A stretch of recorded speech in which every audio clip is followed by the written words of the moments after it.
ओम श्री सिद्ध भैरवाय नमः. बघा, आपला विषय काय आहे? भारतीय संस्कृती उत्सव.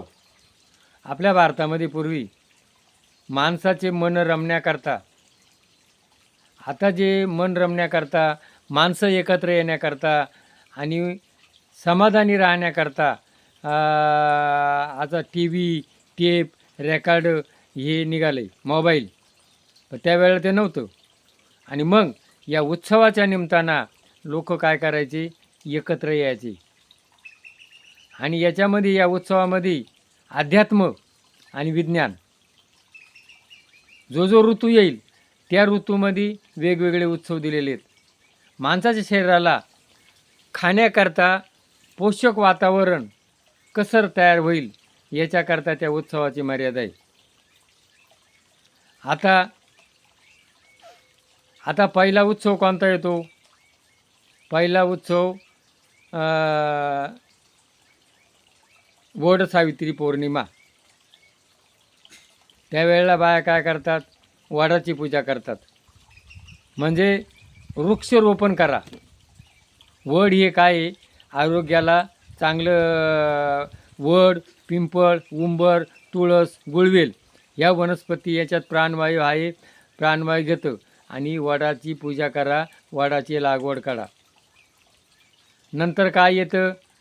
नंतर येते हे आपला दिवेधुनी आमुषा.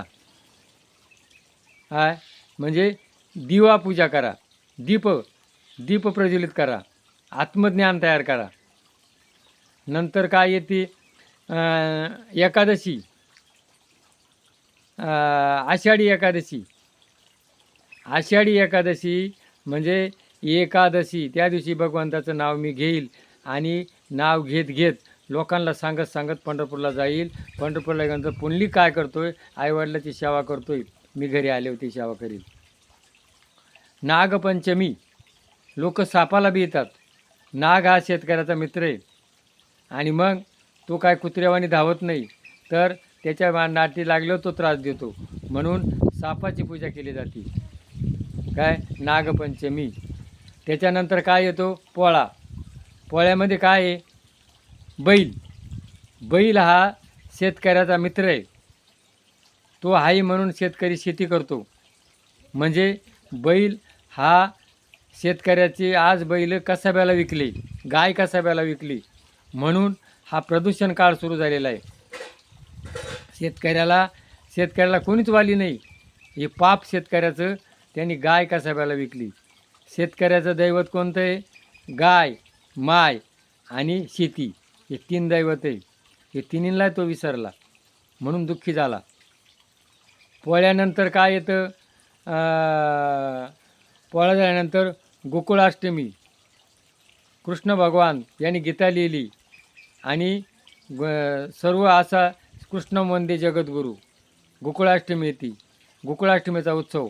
गोकुळाष्टमी झाल्यानंतर काय येतो? आपलं गणपती. एकत्र या, मन स्थिर करा. आणि मन स्थिर केल्यानंतर मन आधी मन घ्यावे हाती, मग पूजी गणपती. आणि गणपतीला मोदक वाळतात. आणि त्याच्यानंतर गणपतीनंतर पितृपाठामध्ये आईवडिलांचं स्मरण करा. आईवडिलांनी ज्याने आपल्याला कमवलेलं आहे, जन्म दिलेला आहे, त्यांचं स्मरण करा. कावळ्याचं संगोपन करा. प्राणीमात्र उदय करा. भुकेलेल्या अन्न द्या. आणि मग पितरपाठा संपल्यानंतर काय येतं? नवरात्र. नवरात्रमध्ये काय? शक्ती उपासना. ब्रह्मचर्याचं पालन करा. स्त्रीचा सन्मान करा. स्त्रीचा सन्मान जर केला तर तुम्हाला धन, संपत्ती, आरोग्य सगळं मिळणार आहे. आणि मग नवरात्र झाल्यानंतर काय येतं? दीपवाली. बहीण भावाचा आनंद उत्सव. यावेळेला काय असतं? थंडी असती.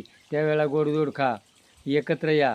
आणि दीपावलीला सगळे घरी लोक, मुंबईला जाणारे देशी लोक घरी येतात, आनंदाने एकमेकापाशी राहतात. दीपावली झाल्यानंतर मग काय येते? तिळगुळ घ्या, गोड बोला. तिळगुळ घ्या, थंडी असती, शरीराला पोषक काय आहे. आणि एकमेकाचे वाद असतात. काय? आता नवरात्रामध्ये नंतर एक राहून गेलं, दसरा. एकमेकावर भांडणं झाले असले तर त्या निमित्तानं शीत सोनं घ्या आणि सोन्यासारखं राहा. त्याच्यानंतर तिळगुळ घ्या, गोड बोला. महाशिवरात्र, शंकराची पूजा करा, बेलाची पूजा करा. बेल ह्या आयुर्वेदाला चांगलं आहे. त्याच्यानंतर होलिका, माझ्यातले वाईट विचार आहे ते मी सोडून देईल आणि चांगले विचार घेईल. बघा आपल्या संस्कृतीमध्ये आणि मध्ये मग जे मोठमोठे थोर नेते होऊन गेले, शिवजयंती, आंबेडकर जयंती, महात्मा फुले जयंती, ज्या थोर पुरुषांनी काय केलं आणि त्यांचं अनुकरण घ्या. म्हणजे आपले भारतीय संस्कृती जगा आणि जगू द्या असे विचारसरणी सांगणारा आपल्या भारताचे उत्सव आहे. आणि उत्सव आपले जोपासले जातात. आणि इतर देशामध्ये आज काय झाले, पाश्चात्य अनुकरण. पाश्चात्य काय, खा प्या मजा करा. आणि मग हे भोगवादी जीवन आल्यामुळं आपल्याकडे काय झाले, रोग तयार झाले.